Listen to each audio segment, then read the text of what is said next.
గురూజీ 72 గంటల్లోనే ఫోన్లోని అద్భుతమైన జ్యోతిష్య పరిష్కారం చూపిస్తారు.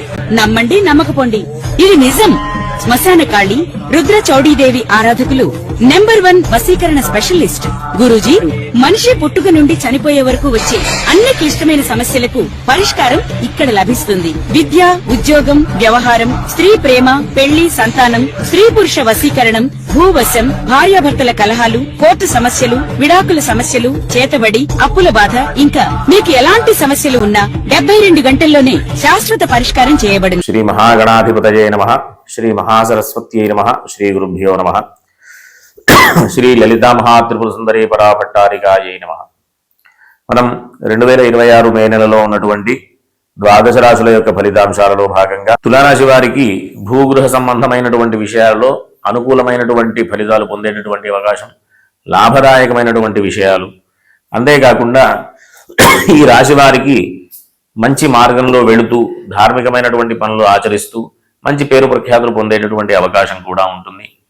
వివాహ విషయంలో చేసేటటువంటి ప్రయత్నాలు మంచి ఫలితాన్ని ఇస్తాయి. అంతేకాకుండా కుటుంబపరమైనటువంటి విషయాలలో కూడా అనుకూలమైనటువంటి ఫలితాలు. ఈ రాశి వారికి ప్రధానమైనటువంటి గ్రహాలన్నీ కూడా అనుకూలమైనటువంటి స్థితిలో ఉండడం ద్వారా ఈ మాసమంతా శుభ ఫలితాలు ఇచ్చేటటువంటి రోజులుగా మనం పరిగణలోకి తీసుకోవచ్చు.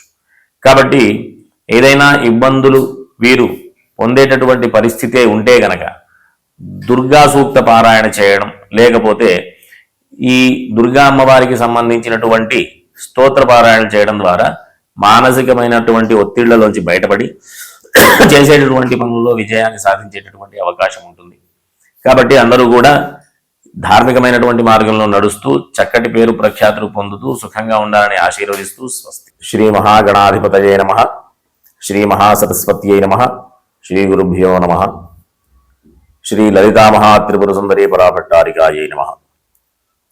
మనం 2026 మే నెలలో ఉన్నటువంటి ద్వాదశ రాశుల యొక్క ఫలితాంశాలలో భాగంగా మేషరాశికి ఉన్నటువంటి రాశి ఫలితాలు చెప్పుకుందాం. ముందుగా మేషరాశి, ఆ రాశి అధిపతి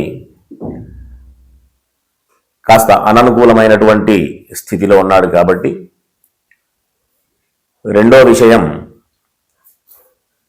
ఈ రాశి వారికి ఏలినాటి శని కూడా ప్రస్తుతం వర్తమానంలో ఉంది. కాబట్టి ఆరోగ్య విషయంలో కాస్త జాగ్రత్తలు అవసరం. ఈ సమయానికి ఆహారం, నిద్ర విషయాలలో ఖచ్చితమైనటువంటి జాగ్రత్తలు తీసుకోవాల్సినటువంటి పరిస్థితి. ఇంకా ఈ రాశి అందే రవి కూడా ఉచ్చస్థితిలో ఉన్నాడు. కాబట్టి ఉన్నటువంటి ఇబ్బందులు ఏమైనా ఉన్నప్పటికీ కూడా దాన్ని అధిగమించేటటువంటి శక్తి సామర్థ్యాలు కూడా ఉండేటటువంటి పరిస్థితి ఉంటుంది. అంతేకాకుండా మంచి ధర్మార్గంలో నడుస్తూ విశేషమైనటువంటి కీర్తి ప్రఖ్యాతులు, కీర్తి ప్రతిష్టలు ఇవన్నీ కూడా పొందేటటువంటి అవకాశం ఉంటుంది. చేపట్టే పనులలో విజయాన్ని కూడా సాధించేటటువంటి పరిస్థితి. ప్రధానంగా ఈ రాశి వారికి ఈ నెల మే నెల 16వ తేదీ నుంచి 3 గ్రహాలు మారుతూ ఉన్నాయి. ప్రధానంగా రవి ద్వితీయంలోకి మారుతూ ఉన్నాడు. రవి ద్వితీయం వేదస్థానం కాబట్టి కాస్త కుటుంబపరమైనటువంటి విషయాల్లో చికాకులు ఉండేటటువంటి పరిస్థితి ఉంటుంది. అంతేకాకుండా ఆర్జిత ధనం, మనం ఏదైతే సంపాదించుకొని పెట్టుకున్నటువంటి ధనం ఏదైతే ఉందో దానికి సంబంధించినటువంటి విషయాల్లో కాస్త జాగ్రత్తలు తీసుకోవాల్సిన అవసరం ఉంది. అనవసరమైన నిర్ణయాలు తీసుకొని ఉన్నటువంటి పరిస్థితిని ఇబ్బందుల పాలు చేసుకోకుండా ఉంటే చాలా మంచిది. ఈ రాశి వారికి భాగ్య వ్యయాధిపతి రవి, భాగ్య వ్యయాధిపతి గురుడు తృతీయ స్థానంలో ఉండడం వల్ల మంచి అవకాశం. ఏ రకంగా అంటే విదేశయానం సంబంధించినటువంటి, విదేశాలలో ఉండడానికి సంబంధించినటువంటి ప్రయత్నాలు కానీ, విదేశాలలో చదువుకోవడానికి చేసేటటువంటి ప్రయత్నాలు కానీ, విదేశాలలో ఉద్యోగ సంబంధమైనటువంటి విషయాలు కూడా అనుకూలమైనటువంటి పరిస్థితి కల్పించేటటువంటి కాలం మే నెల. కాబట్టి అందరూ కూడా చక్కగా సామర్థ్యంగా ముందుకు వెళ్ళేటటువంటి అవకాశం ఉంటుంది.